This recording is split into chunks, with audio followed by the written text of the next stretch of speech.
नमस्कार दोस्तों, कैसे हैं आप सभी। मैं उम्मीद करता हूं आप सब बहुत अच्छे होंगे और जीवन में आगे बढ़ रहे होंगे। आज की ये कहानी हरियाणा के रोहतक में बसे एक कस्बे में घटी घटना पर आधारित है। दीप्ति, जो कि अंबाला में रहती थी, की शादी रोहतक के विकास के साथ हुई थी। शादी को अभी 6 ही महीने हुए थे। एक दिन दीप्ति की इच्छा हुई कि चलो आज शाम को कहीं घूमने जाते हैं। उसने विकास को बोला तो विकास घूमने जाने के लिए तैयार हो गया। दोनों पैदल ही घूमने निकल पड़े। वो पहले मार्केट की तरफ गए और फिर शाम के अंधेरे में एक सुनसान पार्क में बैठ गए। अच्छी हवा चल रही थी। दोनों ने 1 घंटा वहीं बिताया और फिर बाहर ही खाना खाया और घर चले गए। पूरी रात बहुत शांत और आराम से गुजरी। अगले दिन विकास अपने काम पर चला गया और दीप्ति घर के कामों में लग गई। पूरा दिन बीत गया और फिर रात हुई। विकास भी घर आ गया था। दोनों ने डिनर किया और सोने चले गए। रात को सब शांत था। फिर अचानक रात को 12 से 1 बजे दीप्ति उठकर बैठ गई और हिलने लगी। लगभग 10-12 मिनट के बाद विकास की भी नींद कुछ खुली तो दीप्ति थोड़ा गुस्से में और भारी आवाज में बोली, विकास चल अब उठ जा और चाय बना कर ला, जल्दी कर, सुना नहीं तूने। विकास उठ बैठा और बोला, दीप्ति ये क्या बदतमीजी है। अरे रात के 1 बजे हैं, तुम ये कैसे बात कर रही हो। और ये इस टाइम चाय का क्या मतलब है। चुपचाप सो जाओ, सवेरे बात करेंगे। और विकास दूसरी तरफ मुंह करके सो गया। अभी मुश्किल से 1 मिनट भी नहीं गुजरा होगा और दीप्ति ने विकास को दोनों हाथों में उठा लिया और नीचे जमीन पर दे मारा। वो बोली, क्या तूने सुना नहीं, अभी हमने क्या हुक्म दिया था। शायद मरना चाहता है, जल्दी उठ और चाय बना कर ला। विकास को कुछ समझ नहीं आया। बस वो ये जानता था कि कमर में चोट लग गई है और चाय बना कर ला। वो जल्दी से भागा और किचन से चाय बनाकर लाया। दीप्ति ने चाय पी और फिर बोली, सुन, आज से दीप्ति मेरी है। मैं रोज रात को आया करूँगा। चुपचाप चाय का इंतजाम हो जाना चाहिए, वरना ले जाऊंगा इसे अपने साथ और तू मारा जाएगा इससे पहले। दीप्ति के साथ आज से तेरा सोना भी हमेशा के लिए बंद है, समझ गया। विकास को कुछ भी समझ नहीं आया। वो बोला, दीप्ति ये क्या कह रही हो। पहले तो मुझे नीचे पटक दिया, फिर चाय बनवाई और अब ये क्या अनाप शनाप बोल रही हो तुम। तो फिर दीप्ति बोली, मैं आतिश जिन हूँ। जिन समझता है ना, वहाँ खाली बगीचे में कभी कभी आता जाता रहता। कल मैंने दीप्ति को देखा, ये मुझे पसंद आ गई है। अरे तेरे जैसे कमजोर आदमी को दीप्ति को अपने साथ रखने का क्या हक। तेरे जैसे कमजोर आदमी का दीप्ति से क्या लेना देना, समझ गया या समझाऊं। विकास मारे डर के थर थर कांप रहा था। ये सब क्या है, क्या बोल रही है दीप्ति। यही सोच सोच कर वो चकरा रहा था। फिर दोबारा दीप्ति अकेले बात करती रही और विकास वहीं जमीन पर बैठा बैठा मारे डर के कांपता रहा। सवेरे 4 बजे दीप्ति बोली, अच्छा विकास, जा रहा हूँ, कल फिर आऊँगा। रात को याद है ना मैंने क्या कहा था। मारे डर के विकास हाँ ही बोला, हाँ याद है। और दीप्ति नीचे बिस्तर पर गिर। विकास उसे दूर से ही देखता रहा। सवेरे 5 बजे दीप्ति ने विकास को फर्श पर पड़े देखा तो बोली, तुम नीचे क्या कर रहे हो, ऊपर बैठो विकास। विकास अभी भी खौफ में ही था। वो बोला, नहीं, तुम दूर से ही रहो। मुझसे रात को तुमने क्या क्या किया पता नहीं है। तुम क्या क्या बोल रही थी और तुमने मुझे नीचे भी गिराया था। रात को मैंने तुम्हें चाय भी बना कर दी थी। पता नहीं क्या हो गया है तुमको, जो तुम मेरे साथ ऐसा कर रही हो। लेकिन दीप्ति को कुछ भी याद नहीं था। वो बोली, तुमने शायद कोई सपना देखा होगा। और फिर उसने विकास को ऊपर बिठा लिया। दोनों शांत थे। विकास को कुछ भी समझ नहीं आ रहा था। खैर, वो नहा धोकर ऑफिस निकल गया। सारा दिन वो यही सोच रहा था कि रात को जो देखा था वो सपना था, ये हकीकत। शाम को वापस जब वो घर आया तो दीप्ति ने चाय पानी कराया और फिर डिनर के बाद दोनों सोने चले गए। विकास अब तक रात वाली बात को भूला ही नहीं था, लेकिन क्या करता, दोनों सोने लगे। रात को फिर 12 से 1 बजे के करीब दीप्ति उठकर बैठी और बड़बड़ाने लगी। विकास फिर उठ बैठा तो देखा कि दीप्ति उसे ही घूर रही है और काफी गुस्से में थी। अचानक से उसने बोला, क्यों बे, कल क्या कहा था मैंने, इससे दूर रहना है। फिर तू बिस्तर पर इसके साथ सोया, तुझे समझ नहीं आया था शायद है। और दीप्ति ने विकास को गर्दन से पकड़ लिया और बोली, बता, आज के बाद ऐसा करेगा। विकास की तो आवाज़ भी बंद हो गई थी। उसने आंखों से इशारा किया, ये गलती अब नहीं होगी। फिर दीप्ति ने हुक्म दिया, जा चाय बना कर ला। विकास डर के मारे रो रहा था, लेकिन क्या करता। वो फिर चाय बना कर लाया और ज़मीन पर बैठ गया। 4 बजे जिन वापस जाने लगा तो बोला, सुन, अब इससे दूर रहना, बस 5 रोज और आऊँगा, फिर ये मेरे साथ जाएगी। तब तक अगर जिंदा रहना है तो चुप रहना और आज रात को गोश्त बना कर रखना, समझ गया? विकास बेचारा बेबसों की तरह देखता रह गया। उसकी प्यारी दीप्ति ये किस मुसीबत में फंस गई?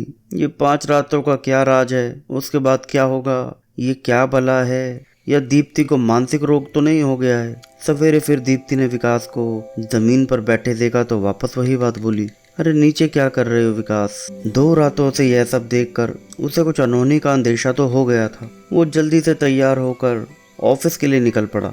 ऑफिस में उसने अपने दोस्त आमिर को बताया 2 रातों से क्या हो रहा है। तो आमिर ने कहा, अगर तू ये सब सच बोल रहा है तो समझ भाभी की जान और तेरी जान दोनों खतरे में हैं। जिन बहुत शक्तिशाली होते हैं और हम इंसान उनका मुकाबला नहीं कर सकते। अगर कोई जानकार सिद्ध पुरुष या पीर फकीर मिले तो शायद कुछ हो पाएगा। विकास रोने लगा। वो सिर्फ यही कह रहा था, यार मेरी दीप्ति को बचा लो यार, कुछ करो यार। आमिर ने कहा, चल मेरे साथ, मैं तुझे ले चलता हूँ। करनाल में एक पीर बाबा हैं, शायद वो कोई मदद कर दें। दोनों दोस्त तुरंत निकल पड़े करनाल के लिए। बाबा चिलम पी रहे थे। आमिर ने बताया कि बाबा हैं, चल उस तरफ चल।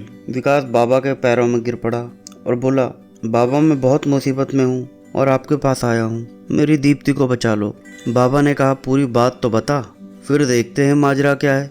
तो विकास ने दोनों रातों की कहानी बता दी। बाबा ने अपनी तजबी फेरनी शुरू कर दी और बोले, हक अल्लाह। बाबा की आंखें बंद थी और चिलम से धुआं निकल रहा था। तभी बाबा बोले, तो ये बात है। विकास और आमिर ने पूछा, बाबा बताओ ना, क्या क्या चल रहा है, ये क्या बात है ये? तो जो बाबा ने बताया उसे सुनकर दोनों की रूह कांप गई। बाबा ने कहा, वो आतिश जिन है और वो खुद नहीं आया है, उसे बुलाया गया है। दीप्ति ने ही उसे बुलाया है। अब दीप्ति उसके काबू में है। दीप्ति ने खुद उसको वापस आवाज लगाई थी जब उसने उससे सवाल किया था। उस शाम को जब तुम पार्क में बैठे थे तब दीप्ति ने ही खुशबू लगा रखी थी, बाल खुले छोड़े थे, तो उस आवारा जिन की नज़र पड़ गई थी दीप्ति पर।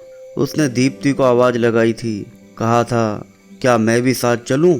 और दीप्ति ने कहा, हाँ। शायद उसने तुम्हारा चेहरा बना लिया था विकास। तो विकास बोला, हाँ मुझे याद आ रहा है, उस टाइम मेरा एक फ़ोन आया था तो मैं कॉल सुनने के चक्कर में टहलने लगा था। दीप्ति वहीं बैठी थी पार्क के बेंच पर, तो तभी उसने दीप्ति को सवाल पूछा होगा, बाबा बचा लो उसे, मैं उसके बिना नहीं रह सकता, अब तो आपका ही सहारा है बाबा। तो बाबा बोले, देखो ये दूसरी दुनिया की मखलूक है, इंसान इनके आगे बेबस है। मैं कोशिश करूँगा लेकिन उसे बचा ही लूँगा, ये कहना नामुमकिन है। बाबा ने उन्हें एक ताबीज़ दिया। उन्होंने बाबा का दिया ताबीज़ जेब में रखते हुए बाबा से जाने की इजाज़त ली और विकास अपने दोस्त आमिर के साथ वापस चले गए। रात को 8 बजे घर पहुंचकर विकास ने सबसे पहले वो ताबीज़ दीप्ति के गले में डाल दिया तो दीप्ति बुरी तरह कांपने लगी और बेहोश होकर नीचे गिर गई। विकास ने उसे उठाया और बिस्तर पर लिटाया। उसे देख देख कर रोता रहा वो बेचारा, ना जाने कब उसकी भी आंख लग गई। रात को 1 बजे फिर दीप्ति ने आवाज़ लगाई, विकास चल उठ। विकास एकदम से उठ बैठा और हाथ जोड़कर बोला, हमें माफ़ कर दो, छोड़ दो हमें। तो दीप्ति बोली, चल ज़्यादा चीख मत, तुझे कहा था ना गोश्त बना कर रखना, चल जल्दी से ले आ, बहुत दिन से गोश्त नहीं खाया है। विकास भागकर फ्रिज में बना बनाया गोश्त उठा ले आया जो वो शाम को खरीद कर लाया था। दीप्ति गोश्त को ऐसे खा रही थी जैसे शिकारी भेड़िया मांस को नोच नोच कर खाता है। गोश्त की एक एक हड्डी तक चबा डाली थी उसने और वो फिर बोली, तो ताबीज़ दिया है उस बाबा ने तुझे, वो उस कोने में पड़ा है, कल सुबह उठाकर उसी बाबा की लाश को पहना देना उस ताबीज़। उससे हिसाब किताब करके ही आया हूँ मैं तेरे पास आज। तुझे मैंने कह दिया ये मेरी है, मेरी हो गई है, मेरे साथ ही जाएगी, जो कर सके कर, जो भी बीच में आएगा वो भी जाएगा। चल तू चाय बना कर ला, चल भाग यहाँ से, जल्दी कर। सवेरे आमिर का फ़ोन आया। विकास को उसने बताया कि यार बाबा की ज़्यादा चिलम पीने की वजह से दम घुटने से मौत हो गई। तो विकास ने उसे जिन की पूरी बात बता दी। फिर तो आमिर ने भी कह दिया, भाई ये तो तेरा अपना पर्सनल मामला है, तू देख, जो बाबा को मार सकता है वो मुझे भी मार सकता है, आज के बाद मुझसे कोई मदद की उम्मीद मत रखना। और आमिर ने फ़ोन काट दी। अगली 2 रात भी यही होता रहा। जिसको भी विकास ने मदद के लिए बुलाया सब ने मना कर दिया। तो 5वें दिन थक हार कर विकास सवेरे ही दीप्ति को लेकर अपने गांव के लिए निकल गया। वो शाम तक अपने गांव पहुंच गया और सारी बातें अपने परिवार वालों को बताई। आज आखिरी रात है, ऐसा बोला था जिन ने। तो मैं यहाँ चला आया हूँ दीप्ति को लेकर, शायद वो जिन यहाँ नहीं आएगा, ये बताया विकास ने अपने परिवार वालों को। रात को सारे घर वाले उठे रहे। विकास भी दीप्ति के साथ बैठा था। अचानक 1 बजे दीप्ति बोली, तो क्या सोचा था मैं यहाँ नहीं आऊँगा? मैं तो दीप्ति के साथ ही यहाँ आ गया था। आज रात तो हमारी दुनिया का दरवाज़ा खुलेगा और मैं दीप्ति दोनों चले जाएंगे। क्यों, मेरे साथ चलोगी ना दीप्ति? और दीप्ति ने सिर हिलाकर कहा हाँ। उसने हाँ का जवाब दिया। विकास रोने लगा और जैसे ही उसे दीप्ति को पकड़ना चाहा, अचानक दीप्ति उठकर भागने लगी। वो इतना तेज दौड़ रही थी, उसे कोई भी पकड़ नहीं पाया। रात के अंधेरे में विकास और उसके परिवारी लोग गांव वालों के साथ उसे ढूंढते ही रहे। वो गांव के बाहर नदी पर बने डैम के पास पहुंचे तो देखा दीप्ति डैम की दीवार पर खड़ी थी और जैसे विकास का इंतजार कर रही थी। उसने आखिरी बार विकास को देखा। उसकी आंखों में आंसू थे। विकास ने दोनों हाथ जोड़कर रोते हुए कहा, मत जाओ न दीप्ति, रुक जाओ, मेरा क्या होगा? और दीप्ति ने छलांग लगा दी। दीप्ति जिनके साथ चली गई थी, उसका टूटा फूटा जिस्म विकास के सामने पड़ा था और पुलिस ने इसे पागलपन के दौरे में हुई आत्महत्या साबित कर दिया। इस घटना के बाद विकास भी कुछ दिनों बाद खेत में एक पेड़ से लटका हुआ मिला। घटना की सच्चाई सिर्फ विकास जानता था या उसके परिवार वाले जानते थे? ये विकास की हत्या थी या विकास ने आत्महत्या की? तो दोस्तों, ये थी आज की कहानी। आपको कैसी लगी प्लीज़ कमेंट में बताना। मेरे इस चैनल को सब्सक्राइब जरूर कर लेना ताकि ऐसी अच्छी अच्छी कहानी आपको बार बार सुनने को मिलती रहें। Thank you.